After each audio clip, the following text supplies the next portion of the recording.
And welcome back. This is your man Warrior, and I am excited for this. This is what I went on that trip for. This is about the brand new territory battles. Now, what we're going to do is I'm going to do two videos because there's two types of people on YouTube. There are the people who want the down and dirty lowdown. Give it to me right now, 6 minutes or less. Let's do it. Or there's the people who really don't care if it's 30 or 45 minutes and they really want to know absolutely everything that has to do with territory battles. So what we are going to do is go through and cover absolutely everything in detail, and then I will make an abbreviated version of the exact same video that shortens it down. So if you want to share a shorter video with other people, you can, or you guys can get all of the information yourself through the larger video. Now, the shorter video is going to be basically just 4 steps to completing the territory battles. Very simplistic. This is easy. You guys do not have to stress about this. Whether you're a guild of 5 people or a guild of 50 people, you will be able to A, participate, B, get rewards, and C, enjoy this new aspect of the game as you develop and grow as a team. So let's get started. The first thing you're going to do is go into the guild Cantina to the left. And if you're the leader, you're going to launch the new guild event that is just to the right of the raids. It's like a hollow table planet of Hoth. If you are a member, you will enter by clicking onto that hollow table planet Hoth. This is going to consist of 6 phases. Each phase is going to be 12 hours. So there's going to be 3 days total. It's going to go Friday, Saturday, Sunday. So 3 days. The 6 a.m. to 6 p.m. that each phase will follow through, 6 a.m., 6 p.m., 6 p.m. to 6 a.m. Those phases will be based local time on your leader. Pro tip, join a guild that has similar hours to you so that way you can participate. Pro tip number 2, everybody knows that your payout for raids and your payout for ships is 1 hour difference. And so a lot of people go in 30 minutes before their raid payout and they climb to their raid payout. And then the 30 minutes after their raid payout, they do their ships climb. So for 1 hour, they're doing either raid or ships climb. You can use the same strategy for minimizing how much time you are going to be in the game. So 30 minutes before this 12-hour reset and 30 minutes after this 12-hour reset, you can play both phases or both segments of each phase for each day. So phase 1 and phase 2 can be completed within that hour period if you're trying to minimize how much time you're actually spending playing the game. If you look on the top left in that guild screen, you will see your guild's overall galactic power. A lot of people are asking what size of guild should do this. And like I said earlier, all guilds will be able to participate, but this is really designed for guilds of 30 or more characters. That's what this is optimized for, with the best case scenario being all 50. The rewards will be sliding scale, much like the raids, as far as how much you get to how much you complete. So even if you have 4 people and only get 1 star, you will still get currency, you will still earn a reward. Everyone participating is going to get something. Now, to help you with getting your guild optimized and getting those 30 plus individuals, there is a brand new feature. If you look to the top right, you will see C3PO, and he now has an advanced search. You can search basic or advanced. Under basic searches, you can find members, find them under their galactic power, or find team under the amount of raid points. Now you can also click advanced, and you can find your ally guilds. You can find invite only. You can find them by the member, or you can find them by their galactic power. This is going to help drastically to improve the ability to find and gather individuals into a guild. So when you are deciding which guild to join, you will be able to find the right guild and get in there and be able to participate. The average rewards, now we're moving on to that, are going to be somewhere in the ballpark of 22 to 35 stars earned. That's kind of what they're expecting the average guild to earn. For lower end or brand new guilds, you can expect to earn 1 through about 21 stars. And if you're a high-end guild, such as my own Team Instinct, we can expect to earn somewhere in the ballpark of 35 stars. That's about the highest end. All of these rewards are going to include a brand new currency that you will be able to use to purchase lots of stuff, such as Gear 10 and 11 rewards, Gear 12 rewards. The new store will be able to get you basically anything in the game that you're wanting to get. Shards of characters such as Hermit Yoda. This is how you will get Hermit Yoda, will be out of this store, so you can farm him up as fast as possible out of this store with your currency. You'll be able to also get gear that you need, critical gear pieces that you need that are more important, and it's going to offer better gear than other previous stores. And it's going to have character shards and ship shards, just kind of like the ship currency does now. It's going to function very similar to ship's currency. Now that we've gone over the summary and the rewards, I just want to go over some details in specific so you can really understand what the individuals are going to do. So first off, under details, it does tell you that there is a 3-day limit. There's going to be 6 phases, basically 2 phases per day. And there are going to be exclusive rewards that you can earn in Special Combat Mission. That's going to be the Rebel Officer Leia Organa, okay? Also, all of your Rebel characters are going to gain the following abilities. These 2 abilities are going to be for all of your Rebels. The first is called Focused Defense. At the end of this unit's turn, it's going to gain protection up 50% if it used a special ability and no enemies were defeated this turn. If it uses a special, it's going to get the protection up, provided that that special ability didn't kill anybody that round. So that's going to create the overall durability for your team that you need, but this does only apply to Rebel characters. The next ability they get is called Last Stand. It says the first time this unit is defeated, it will be revived automatically with offense up, advantage, and that unique buff called Last Stand for 2 turns. Now, Last Stand it's defeated automatically in 2 turns unless you can defeat an enemy or the encounter ends. This Last Stand cannot be dispelled. Under the enemies section, it talks about all the potential enemies you will go against. The first being a snow trooper. Now it says the Empire has fielded a variety of seasoned soldiers well equipped for combat in Hoth's harsh, icy environment. Be on the lookout for elite units. Not only are they much stronger than normal units, but they also have powerful elite abilities.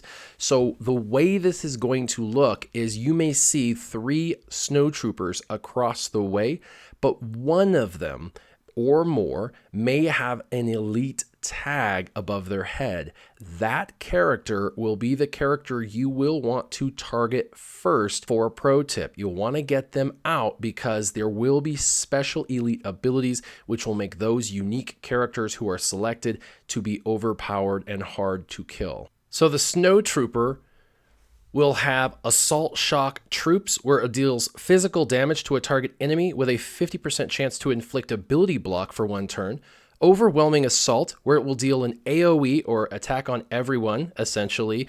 It's an area of effect, and it will gain critical damage up for 2 turns. And an Assault Training will allow for them to gain 20% turn meter anytime one of your units is defeated, and other Empire allies gain half that amount of turn meter. While Snow Trooper is active, Imperial Trooper allies will have plus 20% damage. If they have the elite Snow Trooper over their head, they will get a special called Trigger Happy. This will allow the Snow Trooper to become elite, and it will have a 70% counter chance, and His first basic attack will call, each turn, will call an assist. So if you know Han Solo, his new rework, he gets a shot and then a second shot if it's his first time using his basic, and it's very powerful.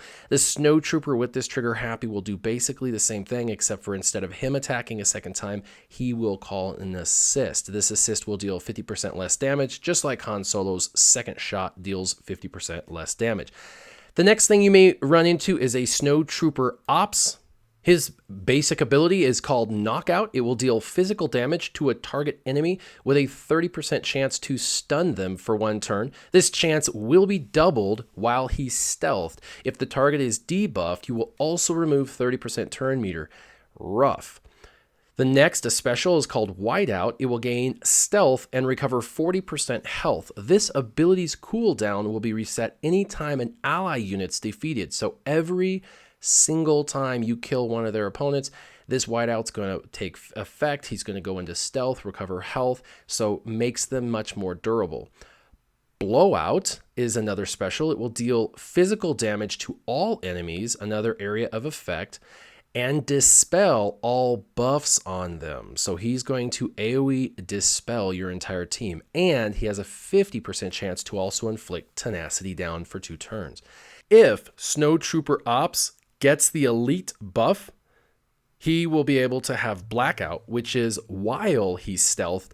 Snowtrooper Ops, specifically the one with the elite buff, will have a basic attack that deals massive damage to units with less than 70% health. Snowtrooper Commander, who is going to be one of your higher level priorities to kill in your kill order, is going to have a basic called Coordinated Assault. You will deal physical damage to a target enemy and call a random buffed Empire ally to assist. For the second, it will be Energize. Empire allies will gain protection up 5% for each debuffed enemy. So if they have your entire team debuffed, they will get 25% protection up. If no enemies are debuffed, all their allies are going to gain offense up and advantage for 3 turns instead. So they will either gain protection up or then get guaranteed crits with offense up for 3 turns. Pretty crazy. Strike Order is going to grant another target ally 10% turn meter, critical chance up, and speed up for 3 turns. The good news with Strike Order, even though it's crazy, is it does give another character instant turn with critical chance up and speed up, but it's only a target ally. It's one person, not the entire team, that's going to gain this. The next is Fall Back. Whenever Snowtrooper Commander falls below full health, the healthiest ally will taunt and gain protection up for 2 turns. So to keep Snowtrooper Commander alive, he will be able to force the healthiest ally to taunt, and that ally will get protection up. Pretty awesome. Also, if he happens to get the elite tag during this round of combat, he will have the ability called Ahead of Schedule.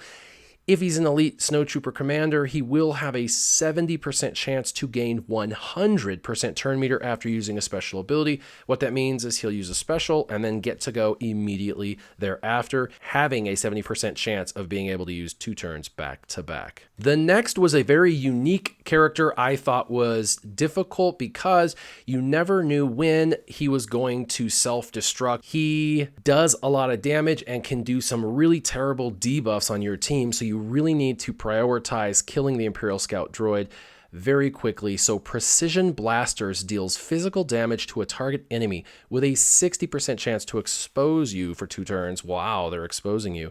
Wonder how they're doing that. If the target is locked, so they can do target lock, this is not a ship's battle, by the way, they are exposed again.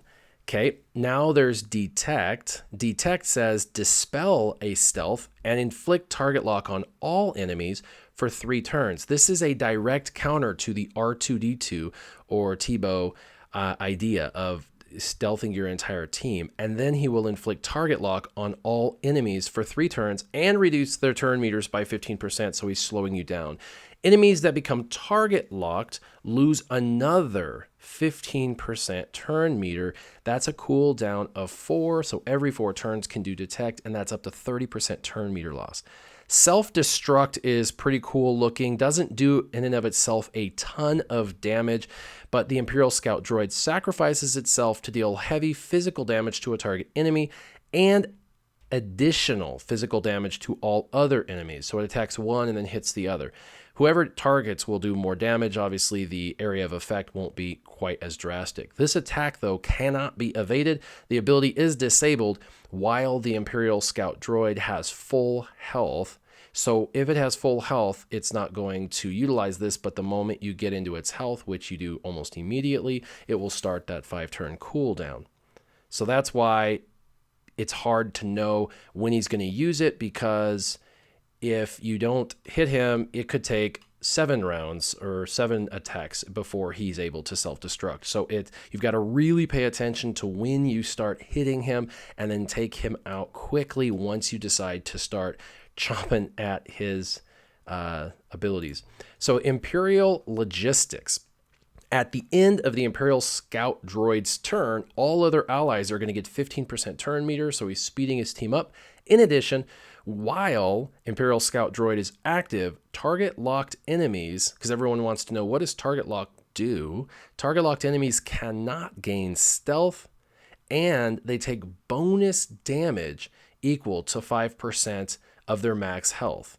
That sucks. That's kind of like a permanent expose, but of lesser damage, but 5% of their max health. Whenever they are damaged by an Empire or a droid, allies get to attack. So this is going to create more attacks. Pretty crazy. The next, if he gets the elite tag, again, this only randomizes and is thrown on anywhere from 1 to 3 characters on the other side. If he gets the Imperial tag, it says while Imperial Scout Droid is active, he'll get the Imperial Overwatch. It removes 20% turn meter from any debuffed enemy whenever they are damaged by an attack. So if they're debuffed and damaged, and both of those will happen, he's going to slow your team up by removing 20% turn meter. Now let's move to the Stormtrooper. The Stormtrooper has Imperial Marksmanship. It will deal physical damage to a target enemy. This attack has a high damage variance. Also, he has Stormtrooper Bravado, which taunts for 2 turns and grants Empire allies defense up for 2 turns. And he has Wall of Stormtroopers. This should all look pretty familiar to you guys. The Wall of Stormtroopers gives Stormtrooper gains 25% defense for each living Empire ally. And while Stormtrooper is active, Imperial Trooper allies have plus 30% defense. Stormtrooper Commander has Engage, deals physical damage to a target enemy. If that enemy had full health, you call up to 2 random allies to assist, dealing 40% less damage. Imperial Line, all allies will recover 40% health, and target ally gains protection up for 2 turns. The protection up here would be 30%. And Blitz, Imperial Trooper allies have plus 30 speed while they have no debuffs. They also have TIE Fighter pilots you'll be going against. It has Targeting Computer, which will deal physical damage to a target enemy and deal 20% more damage for each enemy suffering a debuff. Also inflict Tenacity down for 2 turns on a critical hit. Also, TIE Strike, deal physical damage to all enemies with a 50% chance to inflict buff immunity for 2 turns. Evasive Maneuvers. At the end of each of his turns, each debuffed enemy, for each of them, TIE Fighter pilot gains 10% turn meter and has a 23% chance to gain Foresight for 1 turn. Both of those characters should look pretty familiar. All right, the last enemy you're going to go against will be the CST Driver. He has Advance as his basic. This deals physical damage and will gain 50% turn meter, speeding himself up. Strategic Positioning, which will dispel all debuffs on another target ally and reduce all of their cooldowns by 2. That's very cool. Cleanse and speed up their cooldowns. The last is Push Through. At the end of his turn, CST Driver's cooldowns are reduced by 1 for each debuffed ally. So this is going to speed himself up just for you debuffing his team. If no allies debuffed, he's also going to gain 15% turn meter. So he's either going to reduce cooldowns for his allies or speed himself up. Now, if you've noticed, the last 4 characters did not have the ability to go elite. These are going to be the lesser characters, the individuals you will not want to target first. All of those first characters will be the ones that you will want to smash first because they can go elite status. All right, for allied strategic abilities, there's a couple of things that you get in this that you can then give yourself by doing the platoon mission, which is just dumping off a bunch of your extra unused characters into those platoon missions. You will earn strategic abilities. We'll talk about platoons in a second, but when you do that, which it's very easy, super simple, and you should earn this every time, it will apply to the next round. So if you earn this ability in round 1, you will get to use it in round 2. Okay, so it says the following allied abilities and upgrades can be unlocked from platoons and frontline missions. That's what I was just talking about. It says Ion Cannon Blast. This is ship combat only. This is an ability that you'll get only for ship combat starting in phase 3. Deal special damage to a target enemy and stun them for 1 turn. This ability starts on cooldown. For a level 2, because you can get this up to 3 levels, and hopefully you'll max this out, it'll be a plus 20% cooldown speed, and that's all of your cooldowns, and add 100% turn meter reduction. That's awesome. And then level 3, which is max, will be a 30% cooldown speed, so you can use this more often. And it no longer starts on cooldown, which means you can use it immediately going into ship combat. Pretty cool. As far as the power generator goes, this is going to be used for the other 2 battles or territories below ship combat starting. And it is going to do orbital bombardment blocked by planetary shield in the rear trenches and power generator territories. For a level 2, it's going to forward trenches and outer pass territories will be protected. And for level 3, snowfields and straightforward stronghold territories are protected. So what that's saying is they're giving you a ability to be prevented from getting orbital bombardment, which is one of the abilities that they have. They can do in kind of an AoE on your team. This is going to protect your territories in the future that you're going to fight in from that ability. So you're going to want this power generator so that way your characters don't get hit by that AoE. All right, the next one is called Rebel Strafing Run. This will only be for character combat. This isn't going to be for ships. The next 3 are all for character combat. And if you earn this, it will deal physical damage to all enemies. So this is an AoE you can earn. Dispel all buffs on them and remove 30% turn meter. In addition, inflict defense down on target enemies for 3 turns. If you get it to level 2, you'll add additional damage by 35%. And if you get it to level 3, it'll have a plus 30% cooldown speed. This is like a special ability being brought in that you will be able to utilize. And it's brought in by the platoon mission. And you'll be able to use it in the combat missions. So that's the way this works. It'll just show up as a new ability when you look to the bottom right. As far as Rebel supply lines, this again will be for character combat only. All of your allies will have 25% defense and a 40% chance to dispel all debuffs from themselves at the start of their turn. So they'll naturally be able to cleanse themselves. This is super important. If you get it to level 2, you'll get a plus 25% defense. That'll make it 50% defense. And you'll get a plus 10% critical avoidance, which is great. It will negate 10% of that critical chance on the other side. For level 3, which we hope you can get to, you'll add 20% health recovery per turn and a 20% dispel chance. Very, very cool. That will be a 60% dispel chance for those debuffs naturally at level 3. The last is called Rebel Guerrilla Strike, and you can earn this as well. All allies will have a plus 10% critical chance. At level 2, it will give you plus 25% chance to gain advantage at the start of the encounter.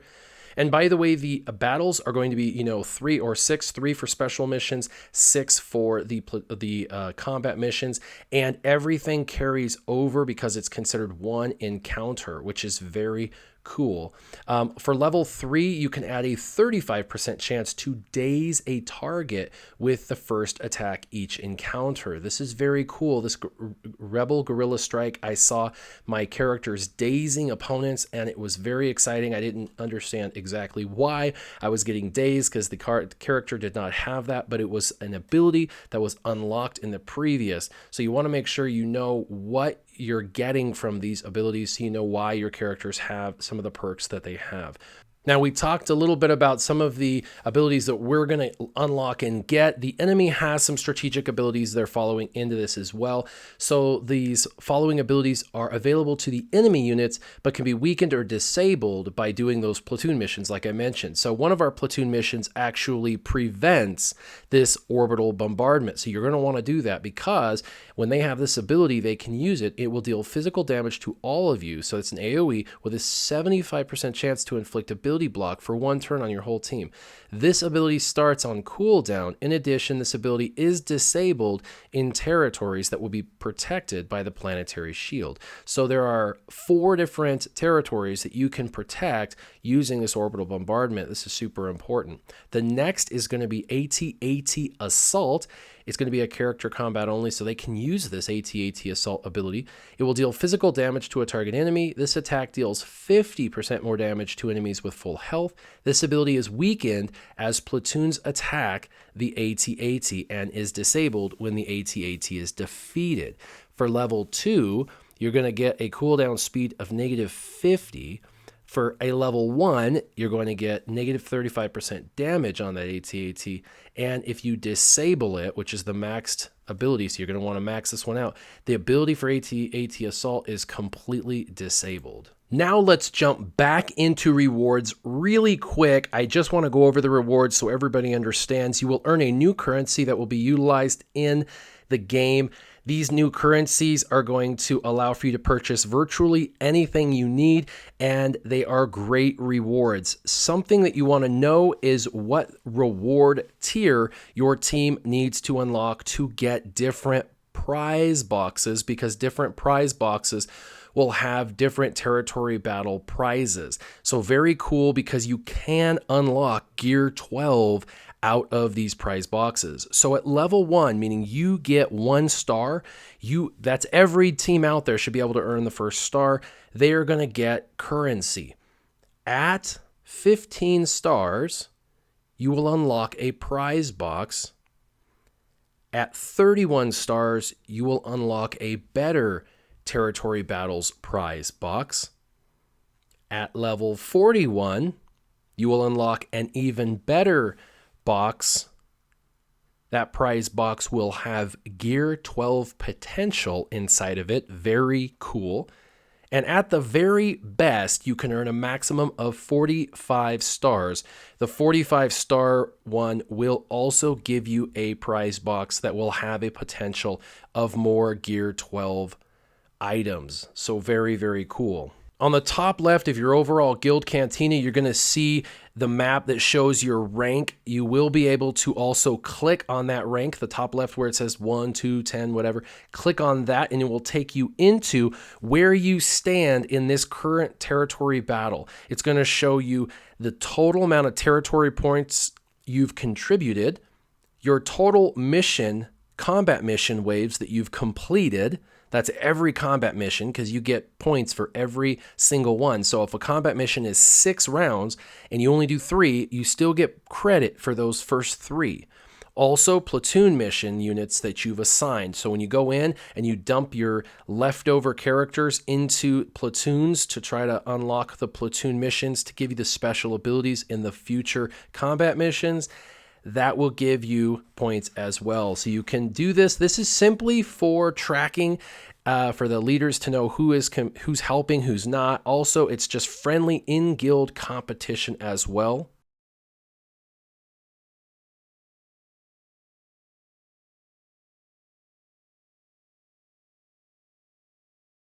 Now let's go into the 3-step process for territory battles. There's basically going to be 3 things you're going to do when you go in. The very first thing you're going to do is going to be combat missions. There are going to be 2 kinds of combat missions, and there's going to be special and combat missions. So special missions and combat missions. The only special mission that is in this is going to earn you a special reward. That will be the Leia Organa, the Rolo that they have, that they've discussed and brought out.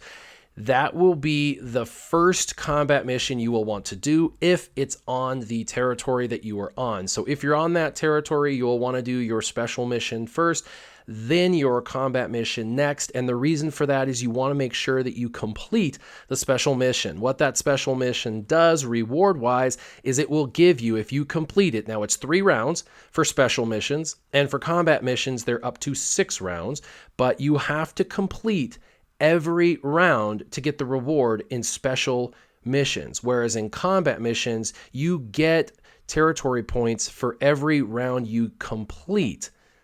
So if you want to contribute on special missions, you have to do all 3 rounds, and it's important you complete them. So you want to take in your A squad or a good squad to make sure that you complete the special mission. If you do, you will earn 1 Leia shard for everybody in your guild. You'll earn 50 Leia shards, up to 50 Leia shards, and you'll be able to give them out at the end to everybody. Now, if there's 30 of you and you all do that special mission, you will all get 30 of the Leia shards at the end because you're all contributing to each other.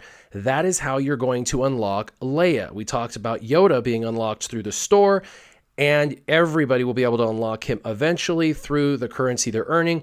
This is the only way you will be able to get Leia is through this special mission. This is why I am saying special missions will be the first thing that you do when you hit a territory, if they're available. Now, of all the territories on the map, there are only 1 that earn Leia currently, and that is in Phase 3. So for every other section of the map, you are going to want to go in and do your combat missions first.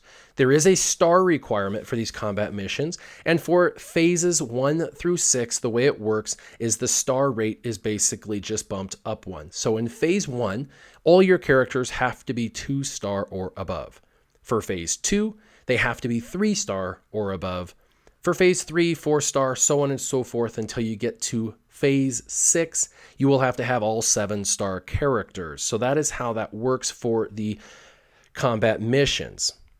The combat mission on the map is going to be a blaster gun symbol. So you want to make sure you look for that blaster gun symbol. You'll click on it, and then you will be able to go in and do combat. There are going to be up to 4 combat missions spread across a couple of territories. Now, in the very beginning, you have 1 territory to go into, but after that, you will have multiple territories, up to 2, on the south side in the middle of the map that you'll have to fight. So you are going to have to do 2 to 3 more combat missions.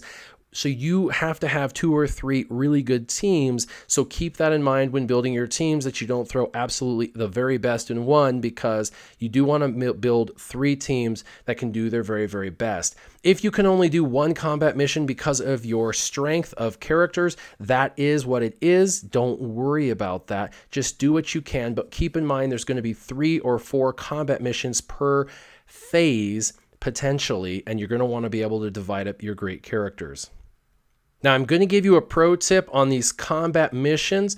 When you go into a combat mission, after you've selected your characters and you go in, you cannot retreat. This is not like Galactic War. Once you're in, you must complete until all characters are dead, or you have completed it to the end. Do not get out, or you lose the characters and you lose all the territory points potentially earned. So all these combat missions from phase 1 through 6 will get progressively harder, but in each phase they get progressively harder. What that means is in phase 1, the first of 6 battles will be easy. The second will be harder, third harder, until the 6th is really hard. That is in phase 1. But if you get to phase 4, the first battle, while it's going to be difficult, is going to be far easier than the 6th battle in that phase. So they get progressively harder per phase. You'll notice in one of my combat missions in phase 3, I get totally and completely smoked in phase 3 on the 6th round with Gear 11 characters. And so the idea is do your very best, earn as many phases of combat missions as possible. When you're in a combat mission and you do 6, if you can get through 3 of them, that's going to contribute to your team. If you can only get through 1, that'll contribute territory points to your team. Do your very best. Now, after you've done your special mission, if it's available, or for the majority of your territory battles, you've done your combat missions first, and you've completed all of your combat missions, whether that be 2, 3, or 4 combat missions. Complete them. Once you're done with them, those characters that were utilized in those combat missions will also be deployed.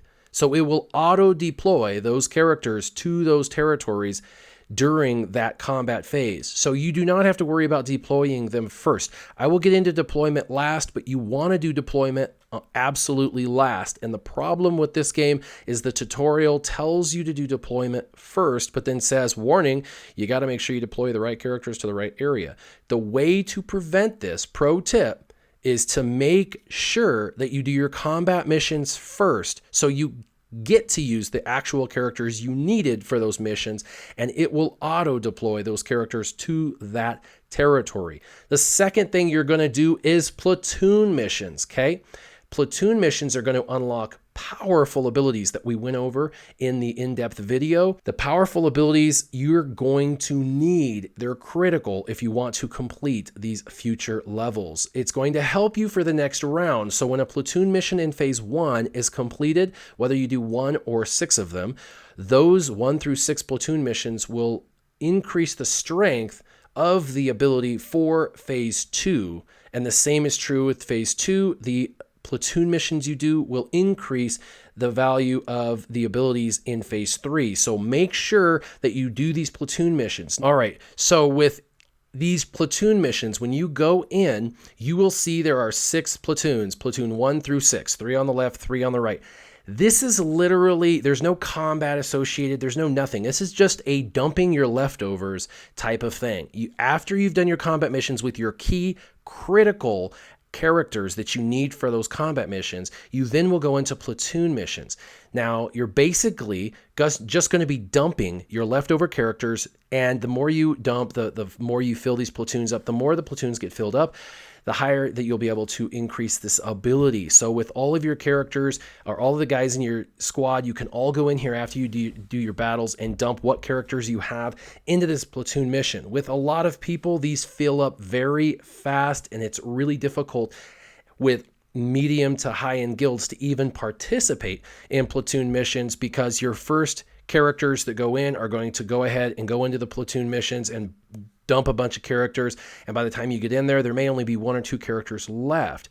So this is not difficult, and again, you're just dumping your unused characters into the platoon mission, and by doing so, you will unlock. With this, the way it works is every 2 15 out of 15 platoons, it gives you, the first 2 give you the ability, the next 2 that are at 15 of 15 will give you the second level of that ability. And if you do all 6, 15 of 15, you get 3 out of 3 on that ability. You max that ability out for the next phase of territory battles.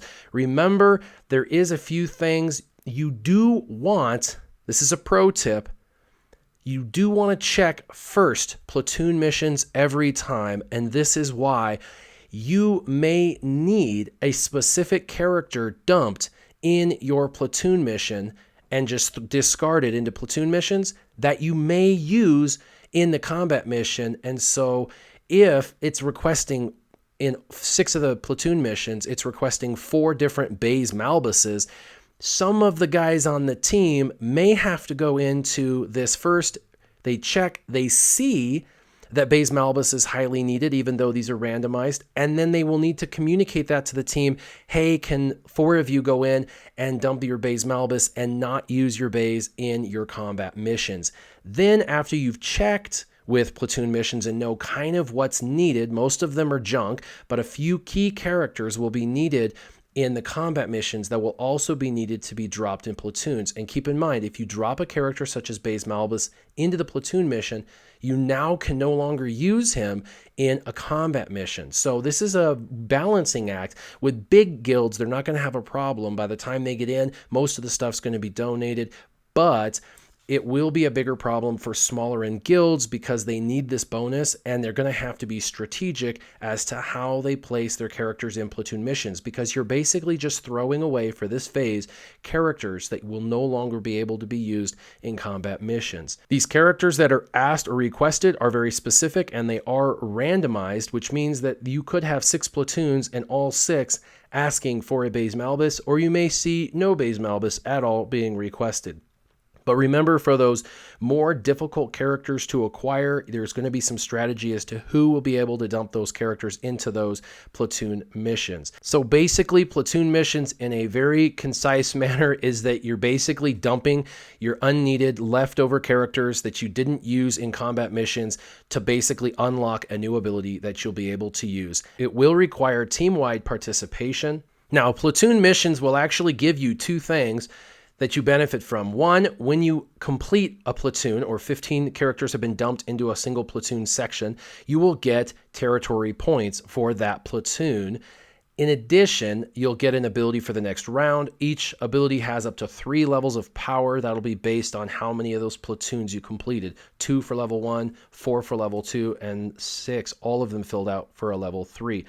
You're going to need about 60 characters on average unlocked per person in your guild if you're going to want to be efficient in platoon dropping of excess characters. Something side note to note about platoon missions is, as a character, as you go in to dump characters that you're not using in your combat missions into your platoon, you can only make 10 contributions per platoon. So if you want to go in and just dump all your characters in because you're not going to do combat missions, and your aspect of this is just filling out the platoon for your team, or you've already done your combat missions and now you just want to dump everybody you have, you can only put 10 in each one. So really, 2 to 4 people with really good rosters could do the entire platoon mission. You may decide that earning territory points in a combat mission with those specific characters is more important than dumping them into this platoon and unlocking a specific level of the ability. So this is a small guild watch out. You're going to have to make those hard and tough decisions. Now remember, side note, all characters that you have that are dumped into these platoon missions will not be usable in combat missions. All right, now to the third thing you do. You do your combat missions, special first if possible, then you go to your combat missions, then you go to dumping your excess leftovers off into the platoons to fill them up to give you an ability for the next round. The last thing you'll do is deploy. Now, I say deploy last for a lot of reasons. You're going to learn why. It's extremely important that you do this. The tutorial will walk you through deploying troops first, and that tutorial is wrong. You can really screw yourself in this battle if you do not do it this way. So the last thing you'll do is deploy. What you deploy in those areas is what you get to use in the territories. And so if you do your combat missions first, they will auto deploy those characters into that area. And if you dump your excess leftovers into those platoons to fill them up for that special ability, they will auto deploy into that area. You will get territory points for the platoon mission and the automatic dumping of those characters in there. You don't have to deploy any character that is used in a special or combat mission or platoon mission, okay? So all of those will automatically be deployed. So deployment will be last, and it will be literally the leftovers of the leftovers. These are all the characters that couldn't even be used in dumping into your platoons. They're your dark side characters. They're your low level characters. They're all the junk that you have that you don't need. You're going to get territory points for them by deploying them. This is your greatest reach or your greatest ability to give a lot of points and help 1-star or 2-star or 3-star a particular area. This is the ability. It's 50% of your territory points are going to come from doing this. So this is very critical you do this, but remember, do it last. Okay, that's your pro tip. Now, there are 2 ways to deploy If you're a smaller guild or a larger guild, you're going to do it two different ways. If you're a smaller guild, I'm going to go through this first for you. You're going probably to want to do all of your dumping into one territory if you've got 15 or less characters playing the game, because you're only going to be able to do so much. You're not going to be able to spread across the entire north and south of the map and go all the way across the whole way. If you have 15 or less people, that's just not going to happen.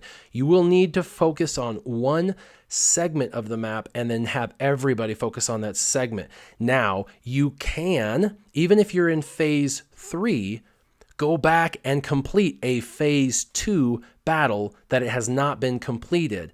But the phases will continue to move, and when the thing times out, if you were behind by one somewhere on the map, you will not be able to finish that 6th phase in that line. So what I'm saying is you can always go back and finish other territories, but I highly suggest picking a route that you think is beneficial, such as the southern route, because you can get a Leia in the bottom 3rd phase. That would be key because you'll need her in phase 6 at some point, 7-star.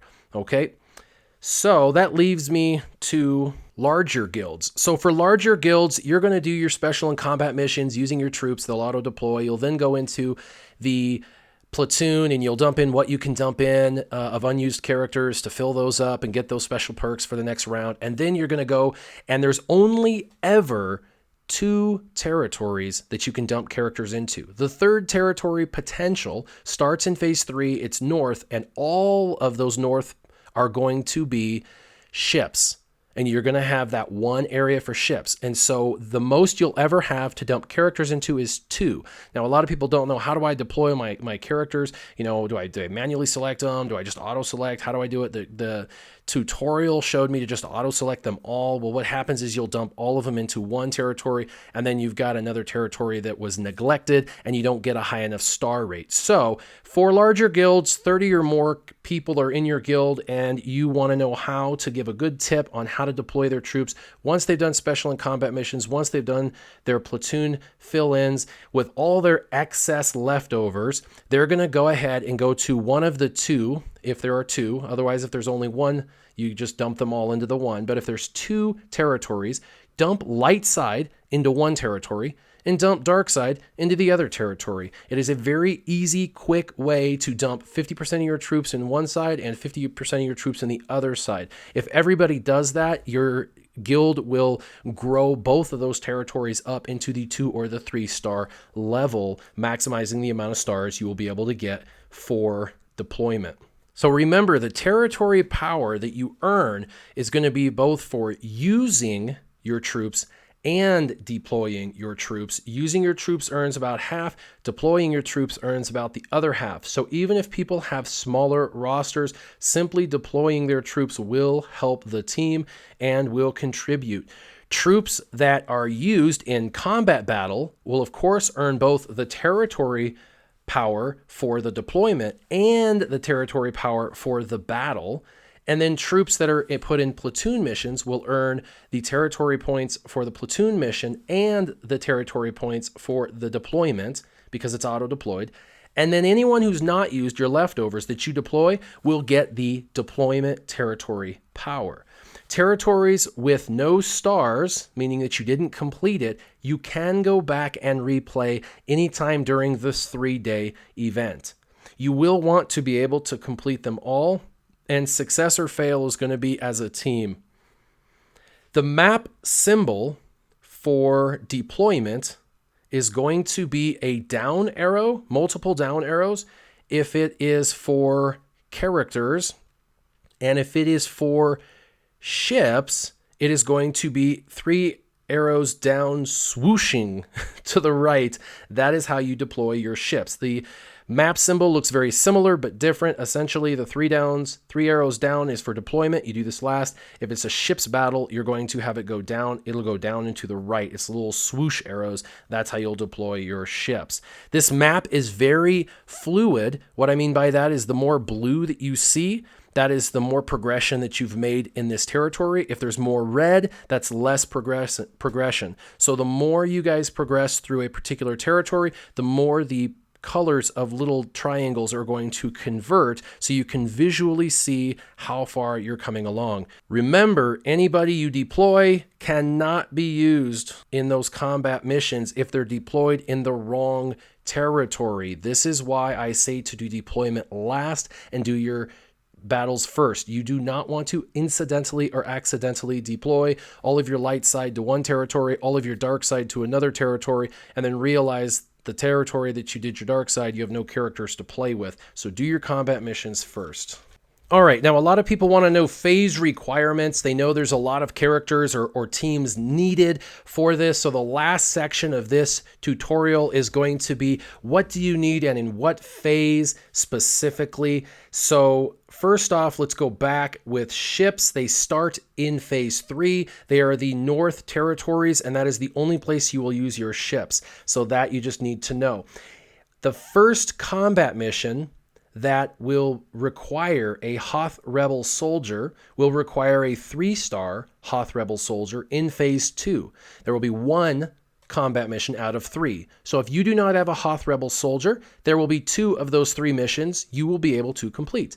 The only thing that will happen if you don't have a 3-star Hoth Rebel soldier is there will be 1 of 3 combat missions you won't be able to participate in. That is not the end of the world. It's not a huge deal. For everybody freaking out, relax. Plus, a Hoth Rebel soldier 3-star is not very difficult to acquire. And you will not even see this specialized combat mission with this requirement until phase 2. So for any of the brand new guilds who are only getting into phase 1 and 2, this is a small requirement, okay? As we go increasing in phases from phase 1 to 6, you will see increasing phase requirements that continue to go up. So the next phase after phase 2 will be phase 3. And there is your very first and only special mission of the maps that give you a special character shard. That will be Leia. This will be the only way to earn Leia, will be in this. And Leia shards will be earned, like I told you earlier. Everybody who completes it will earn 1 shard for the team. And she's in the only special mission. She's in the bottom mission field, the territory, for phase 3.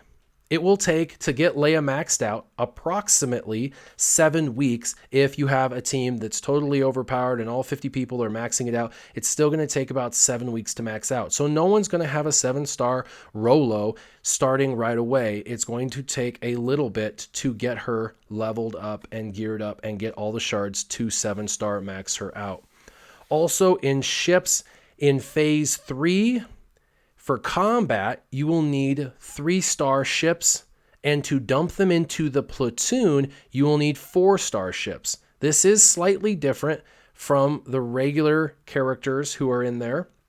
Now, it allows all ships, since there aren't that many ships. I mean, there's only 29 ships total in the entire game, so the game makers have decided to allow all 29 ships to participate in these ships. Now, there is a requirement for the capital ship to be light side, so you won't be able to use your dark side ship, but Mace and Admiral Akbar ships will be available. So it allows all your ships. So it's kind of weird because this is a battle of light side versus dark side, yet on your ship battles, you'll notice you get to bring in TIE fighters and Slave One and other things. It's kind of weird, but anyway, you'll do your combat mission first, you'll smoke them, and then you're going to go to your platoons, dump your excess characters into platoons, and then you're going to move on. And just remember that the star rate for them for combat for phase 3 is only 3 stars. So when you get to phase 6, it's going to be 6 stars. With the platoons, though, it will go from platoon 4 in phase 3 all the way up to needing a 7-star ship to dump into the platoon missions. So you will have to focus on starring up your ships. This is important, and I would do this with your Galactic War tokens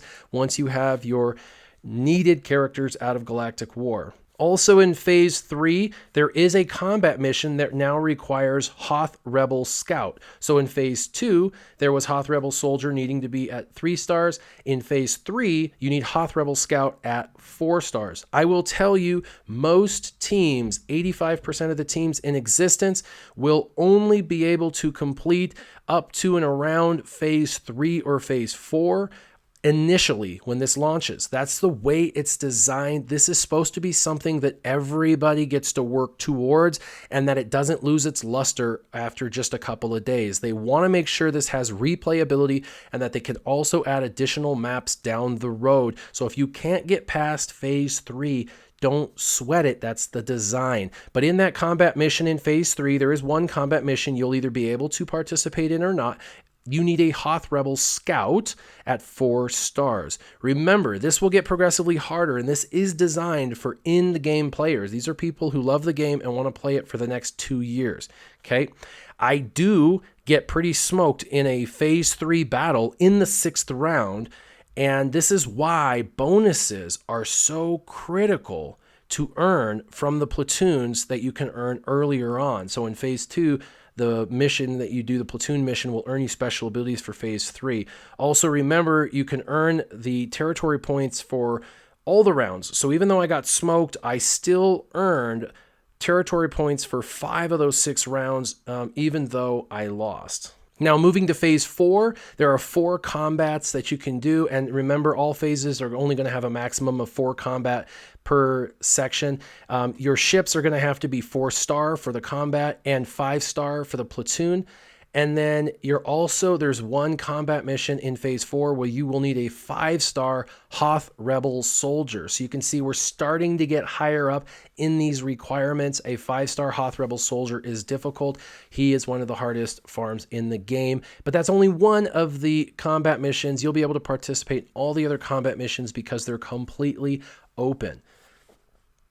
In phase 5, your ships will need to be 5-star and 6-star if you're dumping them off in the platoons. There is one node where you will need a Hoth Rebel Scout at 6 stars. So this is starting to get even higher. Phase 5, this one combat mission, you won't be able to play unless you have a 6-star Hoth Rebel Scout. There's also the first time Commander Luke is required. There is a special combat node that earns you territory points, but it also earns you 10 bonus currency. So if you complete this, you get an extra 10 currency in the store. That's pretty cool. You will need a 6-star Commander Luke. And there's another combat mission that requires 6-star Phoenix only characters. So in phase 5, you can really see this is starting to turn into endgame. They expect you to have 6-star Phoenix Squad, 6-star Commander Luke, and a 6-star Hoth Rebel Scout, and 5-star ships with 6-star ships for dumping into the platoons. So you can really see this phase progression. A lot of teams right now won't be able to participate in most of phase 5 because of the 4 combat missions. They may have issues with some of the requirements needed to go into those phases. And in phase 6, you're going to get a need for Captain Han Solo and the new Leia Organa, and both of them must be at 7 stars for that node. Now, a lot of people know through this video that you can get Yoda out of the store pretty quickly. You can also get Leia relatively quickly from 2 to 3 months out by farming her through that bottom special mission. But a lot of people don't know how you get Han Solo. Well, Han Solo is going to be the easiest of them all. He is going to be available in the Cantina. That's right, in the Cantina on 8D. So you'll be able to farm him right away at a Cantina and blast him up. Now, it's going to take a couple of months to earn your Yoda. It's going to take a couple of months to earn your Han Solo through Cantina. And it's going to take a couple of months to earn your Leia through doing that special mission as a team. But you can get all of them. They will all be technically free to play. As long as you're in a team that can complete these missions, you should be able to get it. The nice thing is Han Solo is you can start getting him immediately. Also, with Yoda, you can start buying him out of the store immediately. And Leia, you only have to be able to get to phase 3. The majority of teams, 85% of teams out there, should, within the next month or so, be able to get to phase 3 pretty confidently once they know how this plays out. So all these characters should relatively be good. Also, you notice that Leia is not actually needed for any of the nodes in this entire territory battle except for one at the very end and Han is only required for 1 at the very end. And so if you still don't have them, you can still participate in other battles in Phase 6, as well as the other items that are required. Yoda is not required anywhere on the map, so he's just a really cool character you'll want to unlock. So the node with Captain Han Solo and Leia Organa, not only will they have to be 7-star to participate in that combat phase, but you will earn 30 bonus currency. Pretty exciting stuff right there. Also, there's another node in Phase 6, a combat node for Rogue One only. This Rogue One is going to require any of the Rogue One rebels, and they all have to be at 7 stars. So very, very important that you get your Rogue One up at in-game so you can participate in Phase 6. Rogue One rebels are some of the best in the game, with Wedge, Biggs, Chirrut, and Baze being 4 of the best rebels in the game. Also, there is one node at the very end that does require rebels only. This should not scare people because you should have 5 7-star rebels already, and this will be required to do this one particular combat node. Also, with ships, you will need 6 starships to compete in the combat phase of Phase 6. And also, to drop in the Platoon mission, you will need to have 7-star ships to dump in there. So that are the phase progressions and the requirements. Hoth Rebel Scout, Hoth Rebel Soldier, both are needed. A 5-star Rebel Soldier max, a 6-star Rebel Scout max, a 6-star Commander Luke max, Phoenix at 6-star, Han Solo and Leia Organa, the new ones, at 7-star, Rebels 7-star, at least 5 of them, and Rogue One only 7 stars. That's everything you would need from start to finish. So pretty cool, not the end of the world. This is very easy. This is kind of like a 3-day raid. You have 3 things you need to do. You go in, you go ahead and do your battles. The battles should only take about 5 to 10 minutes, not too long at all. You'll then dump a couple excess characters into platoon missions, and what you don't dump into platoons, you'll just dump 50-50 into the territories through deployment. Then you're done. If you're strategic, you can go in the last 30 minutes right before that phase ends and the first 30 minutes of the next phase, and each day of those 3 days, you'll only have to play for 45 minutes to an hour maximum in that period of time. And if you do other things within game, it shouldn't add too much more gameplay involvement. Super simple. Those are the 3 things you do. You work through. If you have any questions, leave them in the comments down below. I understand territory battles immensely, so if you have any really in-depth questions, make sure you ask them. As always, keep your gaming on. Warrior out.